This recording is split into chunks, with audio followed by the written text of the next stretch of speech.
Calm down. You're not scraping the ground. Even though she bakes other types of cakes, Ifeoma focuses more on the children. I'm more of a character cake person. I do mostly character cakes. And most of my clients are children between the ages of 1 and say when they get into their early teens, like 12. They come up to their parents and tell them, oh, mommy, I want Sophia the first cake for my birthday party. I want Spider-Man, I want Superman. You know, all those things are the children's imagination. Someone has to bring it to life to them. So when those orders come, their parents tell me, if it is what my child wants, please make it exactly what they want. So we go to work, and then we bring out those superhero characters and all those cartoon characters in life cake. The tough cake sits pretty when a client gives you the picture, but when you go into work, you now see those intricate parts of it. You have to handle them. There are some parts that just keep disappointing you and keep falling apart when you're doing it, but you've already collected that order.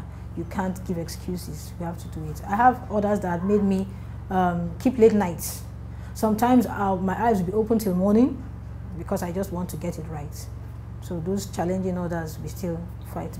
But once, for every baker that can relate with me, once you've done one difficult cake once, you beat that jinx. You won't have that issue, that bad experience the next time. You'd have grown up from that challenge, and then you carry it along as you go.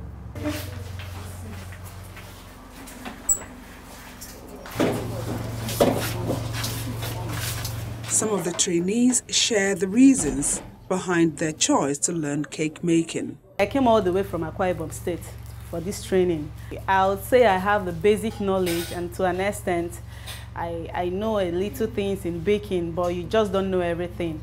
Out of this training, I want to improve my skills, so I believe that I'll be going back home with more knowledge and skills on how to handle this sugar and be more professional and do more beautiful works with it.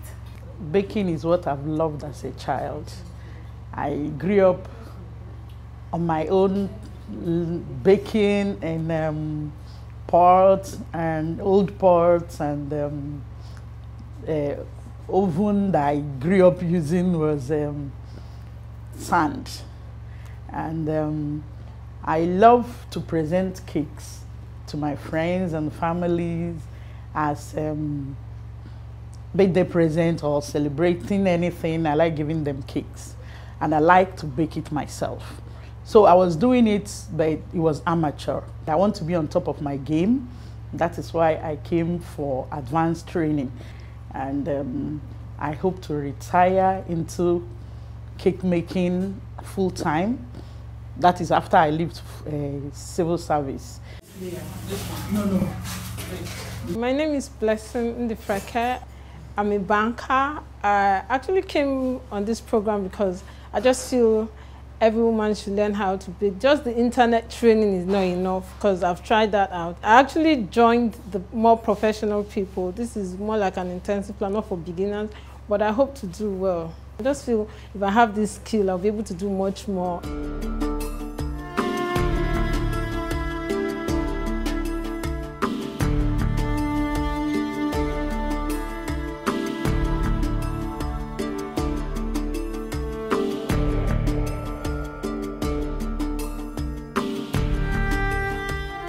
How lucrative is this all-comers mix and bake business? Baking in Nigeria, it's a multi-million naira business. Actually, cake making is a big deal because it involves creativity. Not everyone can create something. And when you can create, you count money. So it is a very good, it's a lucrative business.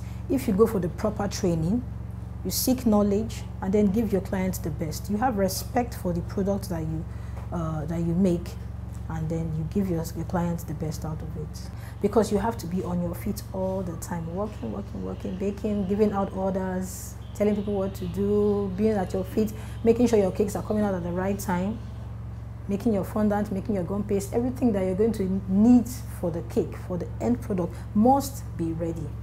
And Like I always tell my students when I teach, there's no room for mediocrity when you're doing cakes. Everything should be on point the way they are meant to be. It's not easy to do other things manually. You need equipment. They are really capital intensive. You need to buy heavy-duty mixers, heavy-duty ovens. You need space. You really do need space where you can work and where you can train to.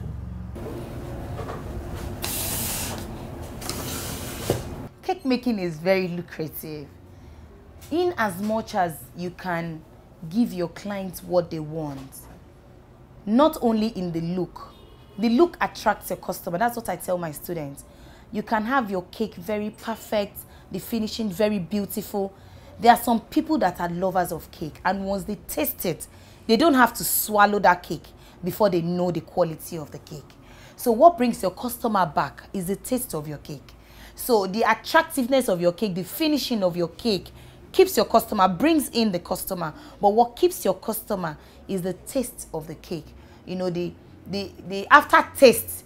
You know, they finish eating the cake, they swallow the cake, and they keep talking about, wow, that cake. In fact, I can't place it. It tastes like this, it tastes like that. And that is what makes them to, even if they didn't have the opportunity to get your contact at that party, they would call that person.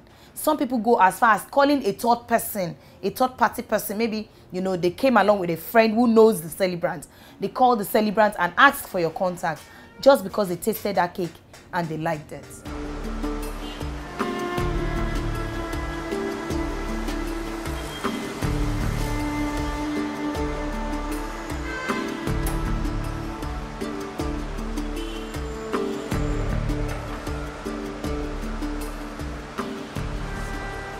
No matter what level of income or expertise, these bakers and sugar crafters believe theirs is an industry that has come to stay.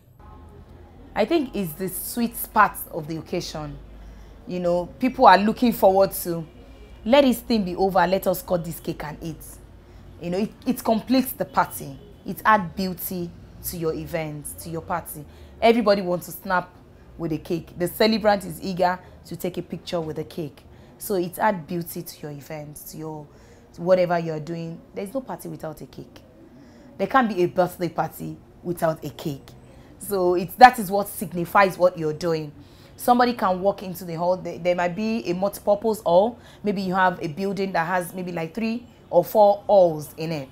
So when you get into one, it is the cake that tells you. Sometimes the decoration doesn't tell you what they are doing there, because you find out that the decoration that a bridal shower person will have is the same thing that maybe a baby shower will have, with the backdrops and everything. So it is the theme of the cake that speaks to the person, that the person that comes in. I still see the cake stores are like more location based. Yeah, some of them are taking advantage of delivery services, but I think it's a new age. People want the things to also come to them, which again, delivery service. But there's still quite a number of things that are missing, but I know we will figure it out, because we don't know everything. You know, we didn't know we could fly from here, Nigeria to the States at some point, but now we can. So we are looking to involve or invoke such knowledge, you know, into the world of cake business. Minus that, it's a competitive industry, and it's actually, depending on your, you know, target market, it's quite lucrative. It is. That's how we wrap up community reports for this week. Thank you so much for watching. I'm Yomi Otaide.